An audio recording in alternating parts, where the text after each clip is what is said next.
계속해서 우리가 다니엘서 살펴보고 있습니다. 지난주에는 다니엘서 7장이었고요.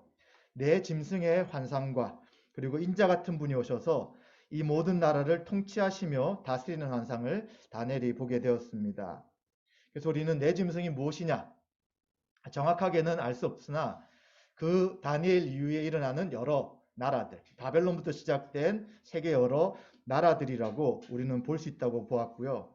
그러나 이 모든 나라는 제국이라고 이야기할 수 있는 모든 나라들은 흥망성쇠가 있었습니다. 그러나 하나님의 나라와 통치는 영원함을 기억해야 되는 것이죠. 따라서 이 땅을 살아가는 성도들의 삶에는 반드시 고난이 있지만 그러나 인내하면서 주님을 소명해야 함을 우리가 살펴보았습니다. 오늘 이 8장은 역사를 주관하시는 하나님이란 제목으로 함께 말씀을 살펴보면서 은혜를 나누고자 합니다.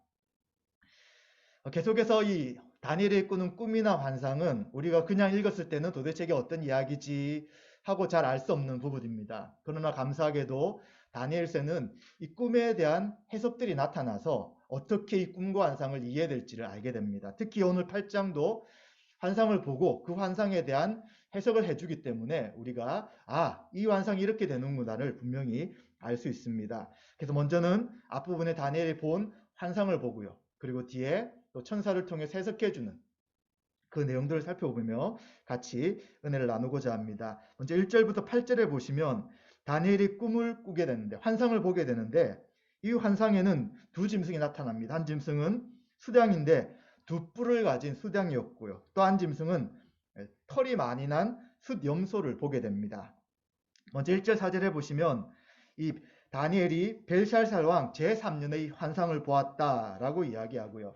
그리고 몸은 엘람 지방의 수산성에 있었고 그가 이 환상을 본 곳이 을레강변이었다라고 말하고 있습니다.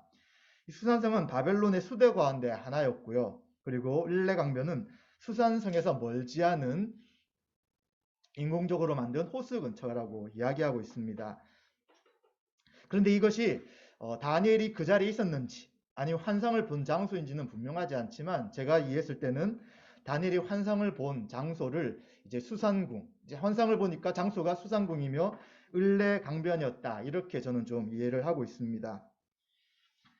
그런데 여기에 숫양이 나타나는데 뿔이 두 개가 있어요.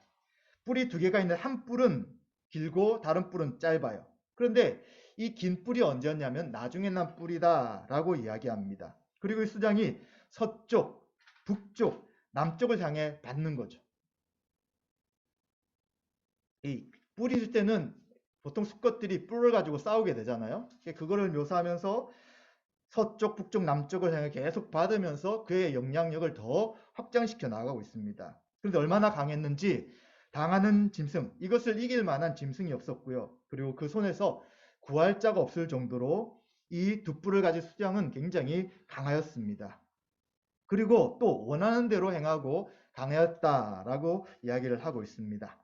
뒤에 이제 해석이 나오기 때문에 우리가 지금은 이것이 무엇인가 분명하게 제가 이야기하지 않고 넘어가려고 합니다. 그러나 그동안에 보았던 이런 환상들은 대부분이 다니엘서에서 나타난 환상들은 나라들과 관계된다는 것을 우리는 대충 알고 있습니다. 자, 그리고 다니엘은 또 본 환상이 무엇이냐면 이러한 두 뿔 가진 수령이 굉장히 세력을 펼쳐나가고 굉장히 강하였지만 또 한 숫양이 서쪽에서 나왔다라고 이야기합니다. 그런데 이 수량의 특징은 온 지면을 두루 다녔는데 땅에 닿지 않았다라고 이야기합니다. 온 지면이라는 것은 굉장히 많은 지역을 점령하였다는 것들을 생각하게 되죠. 또 땅에 닿지 않았다는 것은 땅에 발이 닿을 겨를도 없이 굉장히 신속하게 이러한 여러 땅들을 정복해 나갔다라고 이해할 수 있습니다. 그런데 이 염소의 두 눈 사이에서는 현저한 뿔이 있었어요. 눈 사이에 또 한 뿔이 있는데 이 뿔이 수장의 뿔을 꺾어버렸습니다. 이 수장도 굉장히 강했지만 이 염소가 훨씬 강하여서 그 뿔을 꺾고 엎드려뜨리고 짓밟았는데 이 수장을 구해줄 자가 없을 정도로 이 순염소가 훨씬 더 강하였다라고 말하고 있습니다. 그리고 순염소가 심히 강하였을 때 또 큰 뿔이 그에게 있었던 뿔이 또 꺾이면서 네 뿔이 나게 되었다라고 이야기를 하고 있습니다. 그래서 다니엘이 본 환상은 두 가지죠. 하나는 두 뿔이 있는 양이고요. 또 하나는 서쪽에서 온 숫염소, 털이 많은 숫염소 두 가지 환상을 보게 됩니다. 그리고 9절부터 14절에 또 다른 환상을 이야기하고 있는데 이제 뿔에 대한 숫염소에 대한 환상을 좀 더 구체적으로 이야기해 주고 있습니다. 9절부터 14절에 보게 되면 먼저 9절 쪽에 보시면 한 뿔에서 또 작은 뿔이 죄송합니다. 한 뿔에서 작은 뿔이 커졌다라고 이야기합니다. 어떻게 커졌냐면 이 한 뿔이 남쪽과 동쪽과 영화로운 땅을 향하여 심히 커지게 되었는데 이제 이 심이 커져가지고 어느 정도의 영향력을 미치냐면 하늘 군대에 미칠 만큼 커졌고요. 그 군대와 별들 중에 몇을 땅에 떨어뜨리고 그것을 짓밟았다라고 말씀하고 있습니다. 하늘 군대는 천사라고 생각되지만 그러나 구약 성경에서 하늘 군대라고 이야기할 때는 보통 하나님의 백성이다라고 이해할 수 있습니다. 그래서 하나님의 백성이 살고 있는 어디입니까? 유다 지역을 이제 이 한 뿔이 공격하였다라고 생각할 수 있겠죠. 그리고 또 어떻게 설명하고 있냐면 스스로 높아져서 군대의 주제를 대적한다.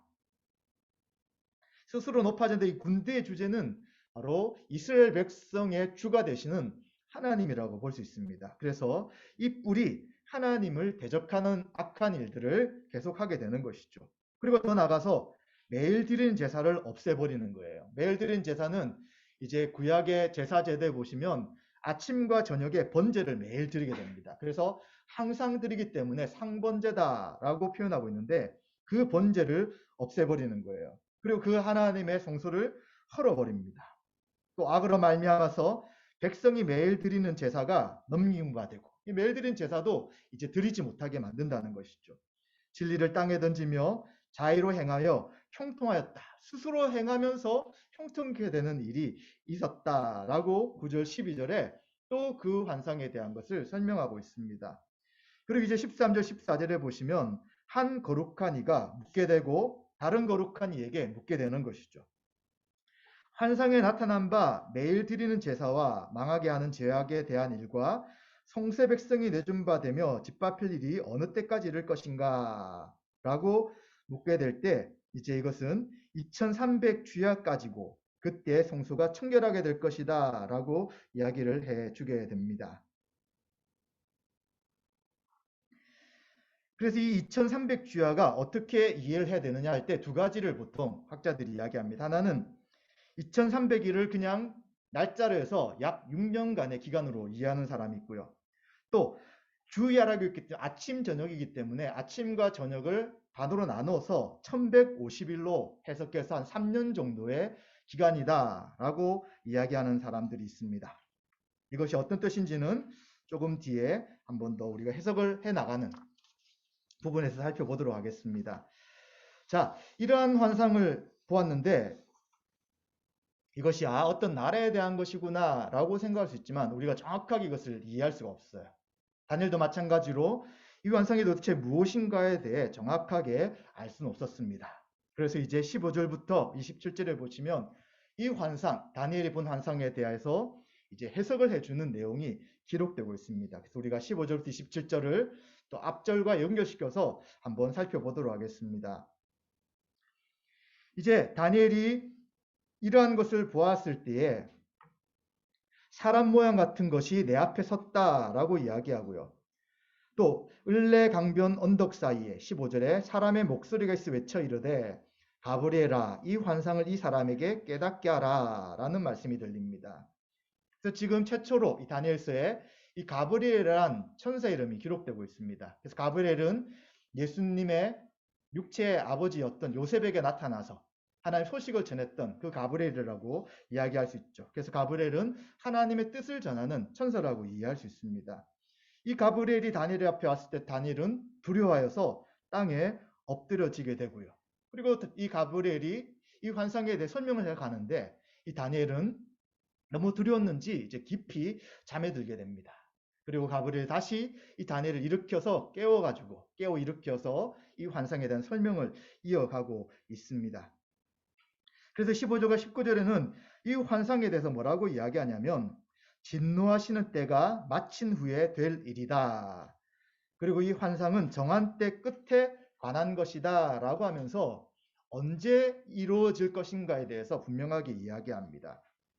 진노하신다는 것이 하나님이 이스라엘 백성에게 진노하셔서 포로로 잡혀오게 하셨잖아요. 그래서 바벨론 시대에 포로로 잡혀왔던 그 시기임을 우리가 생각할 수 있겠죠. 그리고 이미 우리가 구약의 역사를 다 아시다시피 70년 동안 바벨론의 포로로 생활하게 됩니다. 그리고 이제 고레스, 페르시아의 왕이었던 고레스가 칙령을 내려가지고 이제 돌아가라 라고 합니다.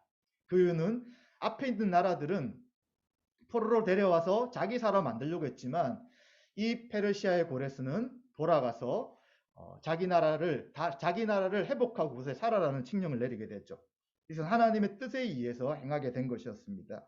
그래서 70년간의 포로 생활이 끝나는 그 이유에 있는 일이다라고 우리는 이해할 수 있습니다. 그리고 20절부터 26절에 이제 각 그 염소와 그리고 수장에 대한 해설을 해주게 됩니다. 두 뿔을 가진 수장은 뭐라고 이야기하냐면 메대와 바사 왕들이다 라고 이야기합니다. 지금 다니엘이 환상을 본 시기가 어디였다고요? 벨사살 왕 3년째예요. 바벨론 때예요. 그 뒤에 어떤 나라가 일어날지에 대해서 다니엘은 알 수 없어요. 그러나 성경에 뭐라고 하냐면 메대와 바사 왕들이다 라고 하면서 분명하게 그 나라의 이름을 이야기해 주고 있는 것이죠. 그리고 털이 많은 숫염소는 헬라 왕이다 라고 이야기하고 있습니다. 또 그 뒤에 헬라가 일어날 것에 대해 다니엘은 알 수 없었어요. 그러나 성경은 헬라 왕이다 라고 분명히 이야기합니다. 그리고 두 눈 사이에 큰 뿔은 첫째 왕에 대한 것이고요. 그리고 그 후에 네 뿔이 났는데 4명의 왕이다 라고 이야기를 해주는 것이죠. 그래서 우리는 이 고대 근동의 역사를 공부하신 분은 다 이 이야기를 알고 있습니다. 메대는 메디아라는 나라였고요. 그리고 바사는 페르시아예요. 그래서 이 나라가 바벨론하고 경쟁을 하다가 점점 커져서 서쪽, 북쪽, 동쪽의 전 지역을 장악하게 되고 나중에는 페르시아가 이집트까지 포함해서 그 모든 일대를 장악하게 되는 것을 우리는 알게 되는 것이죠. 그래서 앞에 수량에 대한 그 설명들이 바로 메대와 파사, 특히 페르시아가 어떻게 그 지역을 점령하는가에 대한 분명한 역사적 사실을 이야기해 주고 있는 것입니다. 그리고 또 헬라의 첫 번째 왕은 우리가 알다시피 알렉산더 대왕이에요. 놀랍게도 그는 3년 만에 그리스를 시작하여서 이 페르시아가 점령했던 그 모든 일대를 다 장악하게 되는 것이죠. 굉장히 빠른 시간에. 그리고 급속한 모든 지역을 점령하였고 그러나 이제 33세가 되었을 때 또 갑자기 죽게 됩니다. 그리고 죽은 다음에 어떻게 됩니까? 그 나라가 그 밑에 있던 4명의 장군에 의해서 나누어지게 되는 것이죠. 그래서 이집트 지역에는 프톨레마이오스가 다스리게 되고요. 시리아 일대는 셀레우코스, 시리아와 바벨론과 이 페르시아의 이쪽 지역을 다 다스리고요. 그리고 마게도니아와 그리스 지역에서는 카산데르, 트라키아 소아시아 일대는 리시마크스가 지배하면서 알렉산더 이후에 4나라로 나누어지게 되는 그 이야기를 지금 다니엘서에 기록하고 있는 것이죠. 그리고 또 4번째 나라에 대해서 이야기할 때 이 4왕 중에 한 뿔이 나타난다 이야기하는데 그게 4나라 마지막 때 반역자들이 가져갈 때 한 왕이 일어날 것이다 라고 하면서 한 왕에 대한 것을 설명해 주고 있습니다. 이 왕은 그 얼굴은 뻔뻔하고 속임수에 능하다고 이야기하고요. 그 권세가 강하지만 자기 힘으로 된 것이 아니다고 이야기하고요. 그가 장차 놀랍게 파괴 행위를 하면서 자의로 행하여 형통한다 이야기하고요. 또 강한 자들과 거룩한 백성을 멸한다라고 이야기합니다. 그가 꾀를 베풀어 제 손으로 속임수를 행하며 마음에 스스로 큰 체하며 평화로운 때 많은 무리를 멸하였다라고 말합니다. 또한 스스로 서서 만왕의 왕을 대적할 것이나 그가 사람의 손으로 말미암지 아니하고 깨지리라 라고 말씀합니다. 그래서 이 4번째 나라 가운데 또 나타난 한 왕은 누구냐라고 할 때 이제 역사상으로 볼 때 이 왕의 이름을 셀로코스 왕조, 이 시리아와 바벨론, 페르시아 전체를 다스리고 있는 셀로코스 왕조의 안티오코스 에피파네스 4세다라고 이야기를 하고 있습니다. 그래서 이 다니엘서의 해석을 역사적으로 해석할 때 이렇게 해석하는 분이 있고요. 또 이것을 그냥 비유적으로 해석하는 경우도 있지만 이 지금 이야기가 역사와 굉장히 밀접하기 때문에 우선 저도 역사적으로 이 부분을 해석하려고 합니다. 그래서 지난주에 보았던 7장에 있는 10뿔과 한 뿔과 지금 8장에 있는 뿔과는 조금 차이가 있는 것 같아요. 그래서 지난주에 제가 말씀드렸던 부분에서는 여러 나라들에 대해서 이제 첫 번째 바벨론, 또 메데파사, 메데와 페르시아, 그리고 헬라, 로마일 수도 있고요. 또 이제 다르게 볼 때는 바벨론, 그다음 메데, 페르시아, 그리고 헬라 이렇게도 볼 수 있지만 이 7장에 나타난 이 뿔에 대한 것은 이제 어떤 특정한 나라라기보다는 전 세계 나라들이 흥망성쇠를 겪지만 하나님의 나라는 영원할 것에 대한 큰 세계 역사의 흐름을 이야기했다면 지금 8장에서는 좀 더 이스라엘과 연관된 한 왕에 대한 이야기로 뿔이 집중되고 있다고 볼 수 있는 것 같아요. 자, 그러면 이 안티오코스 에피파네스 4세라는 자가 도대체 어떤 일을 했는가? 네, 그 밑에 이집트 땅에 프톨레마이오스가 있잖아요. 이 톨레미 왕조라고 하는데 여기가 힘이 셌을 때는 이제 이스라엘 지역을 점령하지만 종교적인 자유를 다 허락해 주었습니다. 제사 지내고 또 그들이 행하는 모든 것에 대한 자유를 주었어요. 그런데 이제 이 시리아 쪽에 셀레우코스 왕조가 강해졌을 때는 이집트도 물리치고 이스라엘을 점령해 버리게 되는 것이죠. 특히 안티오코스 에피파네스라는 사람은 에피파네스란 뜻이 신이 현현했다라는 뜻입니다. 자기가 신이라는 이야기가 되는 것이죠. 이제 에피파네스는 그 지역을 점령했을 때 유대인을 굉장히 많이 박해했었고요. 그리고 수르바벨을 통해서 지어진 제2성전, 포로에서 돌아 성전을 짓게 되는데 이 성전에다가 뭘 세우게 되냐면 이제 이 사람은 헬라화 시키려고 했어요. 헬라의 신인 제우스의 신상을 그 성전에다가 세워놓게 되는 것입니다. 그러면서 자신이 신이다라고 말하는 그 악한 일을 역사상에 행하게 되는 것이죠. 그리고 또 무엇을 하게 되냐면 율법에는 부정한 짐승을 돼지라고 이야기하잖아요. 그런데 그 돼지의 피를 제우스에게 제물로 바치는 이러한 악한 일을 하는 것이죠. 그래서 앞에 성경에 말씀한 것처럼 하나님을 대적하며 모든 것들을 바꾸고 유대인들을 핍박하는 일들을 했던 것입니다. 이런 일들이 계속 많아지니까 이제 유대인들이 참지 못하였어요. 그래서 마카비라는 사람이 일어나서 독립운동을 하게 되고요. 그리고 결국은 독립을 하게 됩니다. 그래서 역사적으로 볼 때 이제 BC 기원전 164년에 성전을 되찾게 되고 정화를 하게 되었고요. 그래서 이 164년 12월 25일경이었다고 하는데 이때 수전절이라는 것을 만들게 됩니다. 성전을 깨끗게 하였다라고 하여서 수전절을 지키게 되고요. 지금도 이스라엘 백성들은 이스라엘 지금 나라는 이 수전절을 8일 동안 지키면서 불을 전 곳에 다 켠다고 합니다. 국회의사당, 그다음에 가정마다. 그래서 이 빛을 비추어 가지고 이 성전을 깨끗게 한 그날을 지킨다고 합니다. 그리고 이스라엘 백성들은 그 이후에 하스몬이라는 왕조를 통해서 통치하면서 자유를 누리고 있었는데 그것이 BC 142년부터 63년까지였습니다. 그러다가 BC 63년에 기원전 63년에 로마의 폼페우스가 다시 점령하여서 이제 유대인들이 나라를 잃고 전복당하게 되고 예수님 시대까지 계속해서 로마의 지배를 받았던 것이 역사적 상황이었던 것입니다. 그런데 이제 굉장히 놀랍잖아요.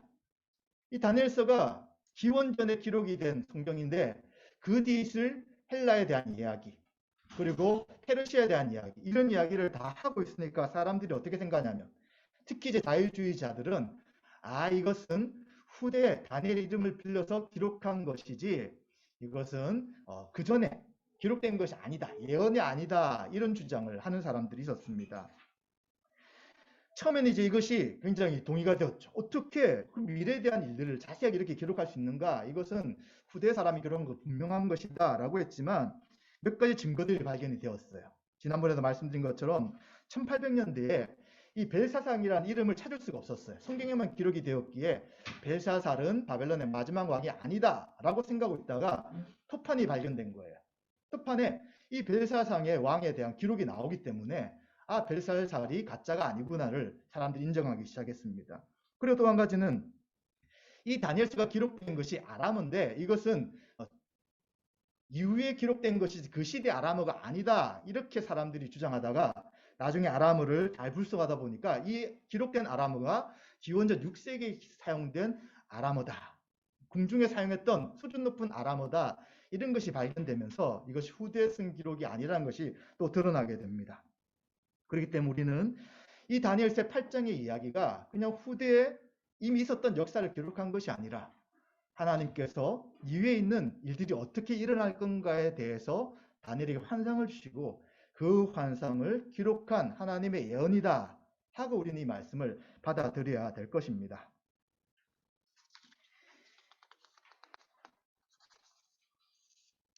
이제 이런 상황 속에서 그 안티오코스 에피파네스에 대한 이야기를 좀 더 보게 된다면 2300주야라는 것을 아까 말씀을 드렸잖아요. 그래서 만약에 이것을 2300일이다라고 이야기한다면 이것은 약 6년이 조금 넘는 기간입니다. 그래서 이 시간 어떻게 보냐면 안티오쿠스 에피파네스가 폭증을 했던 기간이 있는데 그것이 기원전 171년부터 165년 정도의 약 6년간의 기간이었다고 합니다. 그래서 그 부분이 아닐까라고 설명하기도 하고요.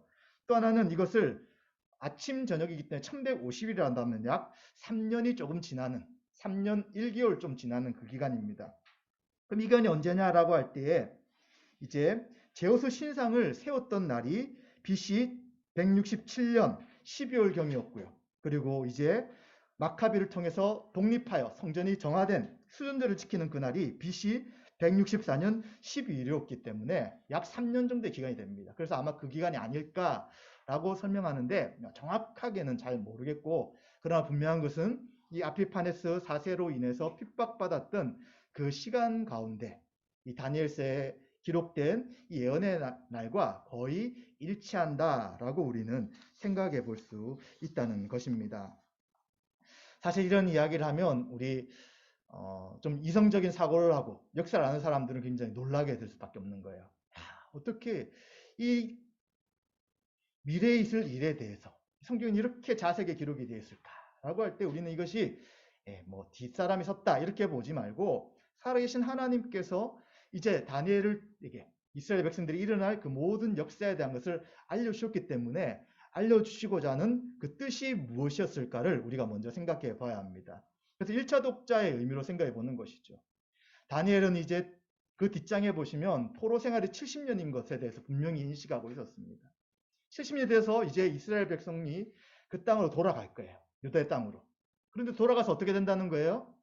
또 여전히 강대한 나라들이 일어나고 유대인들은 또 그곳에 짓밟히게 되고 고난이 있다는 것을 이제 알게 되는 것이죠. 그래서 다니엘이 이 이야기를 들었을 때 너무 지쳐가지고 몇 날을 앓았다고 기록하고 있습니다. 탈진에 빠지는 거죠. 70년 동안 이 바벨론에서 이곳에서 포로에서 돌아갈 날만 기다리고 있는데 돌아간 후에도 또 여전히 이스라엘 백성 가운데 고난이 있다는 것을 알았을 때 그 마음이 얼마나 어려웠겠습니까?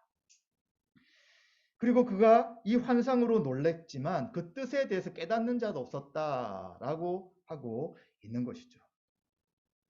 그렇다면 다니엘은 이런 말씀을 포로로 돌아갔을 때 계속해서 이야기해 주었을 거예요. 그렇다면 이것을 들었던 유대인들 어떻게 생각합니까?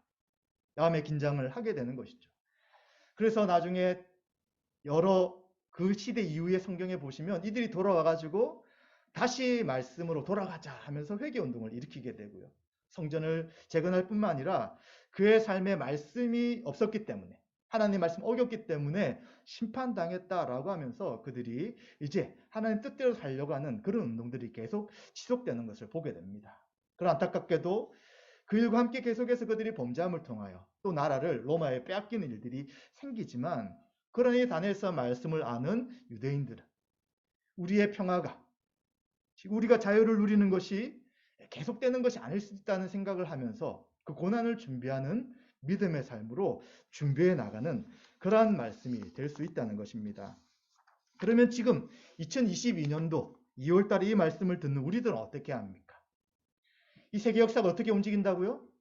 우연이 되는 게 아니에요. 누가 말한 건 정반합 그런 것이 아니라 하나님의 뜻 가운데 이 모든 나라는 일어서고 없어지고 이것들이 반복된다는 것을 알아야 됩니다. 그러나 문제는 이 강력한 나라들, 이 제국들은 대부분이 반기독교적일 수 있다는 거예요. 하나님을 대적할 수 있다는 것입니다. 이 문명을 이야기할 때 그 문명을 어느 문명이다라고 하면 계급이 존재하는 그러한 사람들이 모이는 것을 문명이라고 하더라고요. 계급이 없으면 문명이라고 하지 않는답니다. 계급이라는 게 무엇입니까? 높고 낮은 게 생기는 거잖아요. 인간 다하기에 가장 높은 계급을 차지한 사람은 어떻게 됩니까? 점점점 높아지려고 하는 거예요. 점점 자기를 신격화시키는 거예요. 점점점 자기에게 모든 걸 집중시키게 만드는 것이죠. 독재가 일어날 수밖에 없고요. 신격화시킨 일들이 생길 수밖에 없다는 것입니다. 자신이 신이 되고 자신이 모든 권력에 중점이 있었을 때 제일 거슬린 존재가 무엇입니까? 신인 거죠. 신. 내가 신인데 성경에는 유일한 신이 계시다고 이야기하는 거예요. 그리고 인간의 몸을 가지고 이 땅에 오신 예수 그리스도가 이 세상의 온전한 통치자라고 이야기하니까 이런 주장을 하는 기독교에 대해 이런 것을 믿는 신자에 대해 교회에 대해 당연히 불편할 수밖에 없는 거죠. 그래서 우리는 착각하지 않아야 합니다. 한 나라가 기독교화 될 것이다. 어떤 정치인이 어떤 경제인이 어떤 누가 기독교인이라면 이 세상은 기독교 될 것이다. 절대 그런 일은 없습니다. 온전하신 왕인 예수님의 재림을 통해서 이 세상이 하나님의 나라로 되는 것이지 완전한 하나님의 나라 되는 것이지 어떤 사람에 의해서 이 세상이 그렇게 바뀔 수 없기 때문에 항상 우리 교회는 어떻게 생각해야 되냐면 교회가 국가화되는 것도 조심해야 되고요. 교회가 어떤 자본주의나 공산주의 같은 정치 사상에 매몰되는 것도 조심해야 되고요. 그리고 교회가 이 세상을 하나님 나라로 만들 것이라는 하나님의 운동 이런 것에 대해서도 우리는 굉장히 조심해서 접근해야 되는 것이죠. 그래서 우리는 항상 이 세상의 모든 흥망성쇠가 일어나고 여러 국가가 생기고 우린 그곳에서 계속해서 신앙생활에 나갈 때에 하나님 나라는 이 세상에 존재하고 있지만 속해 있지만 독립된 것인 것을 분명히 알아서 신자로서 교회로서 믿음의 삶을 살아가고 그리고 또 우리가 해야 될 국가적 의무와 시민의 행동들은 다 하지만 그러나 신앙적으로 말씀에 의해 원치 않는 것들을 이야기할 때는 또 우리는 주님이 우리의 왕인 것을 인정하며 그 삶을 살아가야 된다는 것도 우리는 기억해야 되는 것입니다.